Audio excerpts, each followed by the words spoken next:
આપણી આસપાસનું જીવન કેટલું અદ્ભુત અને વૈવિધ્યસભર છે નહીં? પણ ક્યારે એવો વિચાર આવ્યો છે કે આ બધાની પાછળ કોઈ નિયમો, કોઈ છુપી બ્લૂપ્રિન્ટ હોઈ શકે છે? ચાલો આજે આપણે સાથે મળીને પ્રકૃતિના આ જ ગુપ્ત કોડને ઉકેલવાની કોશિશ કરીએ. જરા આ જુઓ, એક નાનો છોડ છે, એક ક્ષુપ છે અને એક મોટું ઝાડ. દેખાવમાં તો એકબીજાથી સાવ જ અલગ, બરાબર ને? પણ છે તો બધા વનસ્પતિ જ.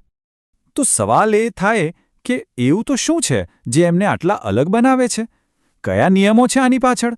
બસ આ જ સવાલના જવાબથી આપણી આ સફર શરૂ થાય છે. હવે કોઈપણ જટિલ વસ્તુને સમજવી હોય તો એના મૂળભૂત ભાગોથી જ શરૂઆત કરવી પડે, ખરું ને? તો ચાલો સૌથી પહેલાં આપણે વનસ્પતિના મુખ્ય ભાગો પર એક નજર નાખીએ. જો કોઈ પણ સામાન્ય વનસ્પતિને જોશો ને તો એમાં આ 4 મુખ્ય ભાગો તો હશે જ: મૂળ, પ્રકાંડ, પણ અને ફૂલ. અને આ દરેક ભાગનું પોતાનું એકદમ ખાસ અને બહુ જ મહત્વનું કામ હોય છે. જેમ કે મૂળનું કામ છે છોડને જમીનમાં એકદમ મજબૂતીથી જકડી રાખવાનું. પ્રકાંડ એને ઊંચાઈ અને સપોર્ટ આપે છે. પાંદડા તો જાણે જાદુ જ કરે છે, સૂર્યપ્રકાશમાંથી છોડ માટે ખાવાનું બનાવે છે. અને ફૂલો તો નવી પેઢીને જન્મ આપે છે. ખરેખર આ કેટલી અદ્ભુત અને એકદમ પરફેક્ટ સિસ્ટમ છે, નહીં? તો આ જ મૂળભૂત ભાગો જ્યારે અલગ અલગ રીતે જોડાય છે ત્યારે જ આપણને વનસ્પતિના જુદા જુદા પ્રકારો જોવા મળે છે. ચાલો સમજીએ કે આ બધું થાય છે કેવી રીતે.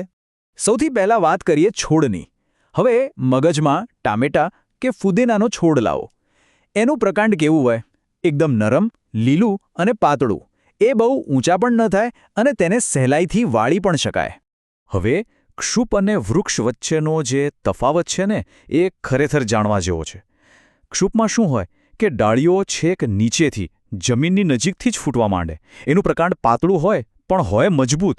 જ્યારે વૃક્ષમાં એમાં એક મોટું, જાડું, મજબૂત થડ હોય છે અને ડાળીઓ તો છેક ઉપર જઈને ફૂટે છે.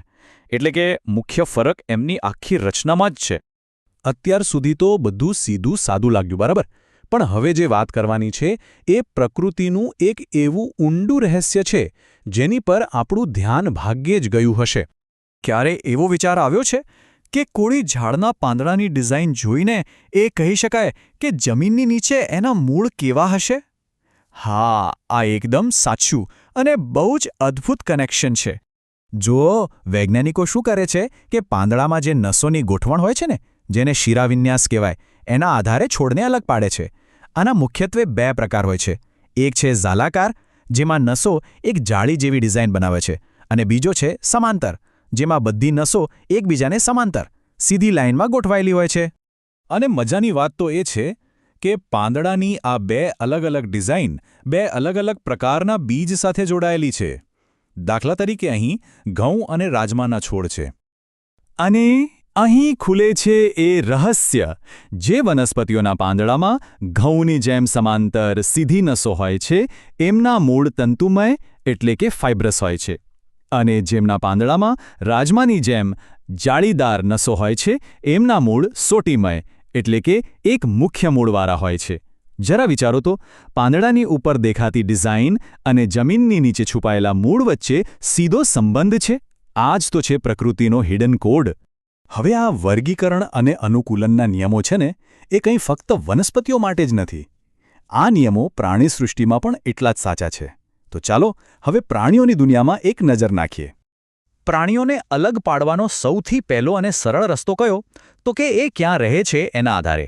જેમ કે કેટલાક પ્રાણીઓ ફક્ત પાણીમાં જ રહે, જેમ કે ડોલ્ફિન અને વ્હેલ. કેટલાક જમીન પર રહે, જેવા કે ઘોડો કે ખિસકોલી. અને દેડકા અને મગર જેવા પણ છે જે જમીન અને પાણી બંને જગ્યાએ આરામથી રહી શકે છે. પણ વાત ખાલી ક્યાં રહે છે એની નથી. પ્રાણીઓ જે જગ્યાએ રહે છે ત્યાં ટકી રહેવા માટે, સફળ થવા માટે પોતાનામાં ખાસ ફેરફાર પણ વિકસાવે છે. અને આ જ ખાસિયતોને અનુકૂલન એટલે કે એડેપ્ટેશન કહેવાય છે. આ જુઓ, એક પર્વતીય બકરી છે અને બીજી મેદાનમાં રહેતી બકરી. છે તો બંને બકરી જ, પણ જરા ધ્યાનથી જોશો તો બંનેમાં અમુક મોટા તફાવત દેખાશે. અને આ અનુકૂલનનું એકદમ પરફેક્ટ ઉદાહરણ છે. પર્વતમાં રહેતી બકરીને ત્યાંની કડકડતી ઠંડીથી બચવા માટે લાંબી, ગાઢ રૂંવાટી હોય છે.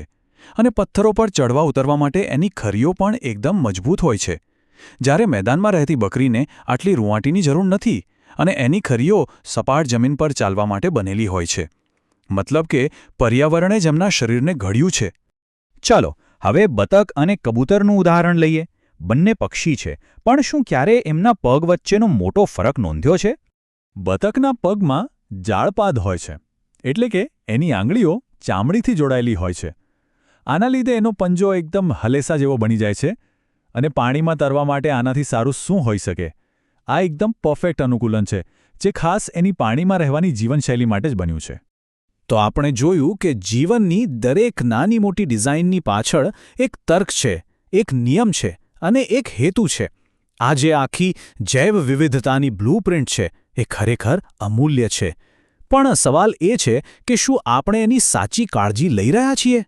કારણ કે જ્યારે જંગલો કપાય છે ત્યારે ફક્ત ઝાડ નથી કપાતા, આપણે કુદરતની આ આખી જટિલ બ્લૂપ્રિન્ટને જ નષ્ટ કરી રહ્યા હોઈએ છીએ. અને એના પરિણામો કેટલા ગંભીર છે એ આપણે જોઈ જ રહ્યા છીએ. ક્લાઇમેટ ચેન્જ, અસંખ્ય જીવોનું અસ્તિત્વ ખતરામાં, જમીનનું ધોવાણ અને પૂર જેવી આફતો. તો આજે આપણે સમજ્યું કે કેવી રીતે એક પાંદડાની નસો એના મૂળની કહાની કહી જાય છે, અને કેવી રીતે એક બકરીની ખરીઓ એના ઘરનું સરનામું બતાવી દે છે. જીવનનો આ છુપાયેલો કોડ, આ બ્લૂપ્રિન્ટ આપણી ચારે બાજુ છે, જે આપણને ટકી રહેવાની અને બદલાતા રહેવાની અદ્ભુત વાતો શીખવે છે.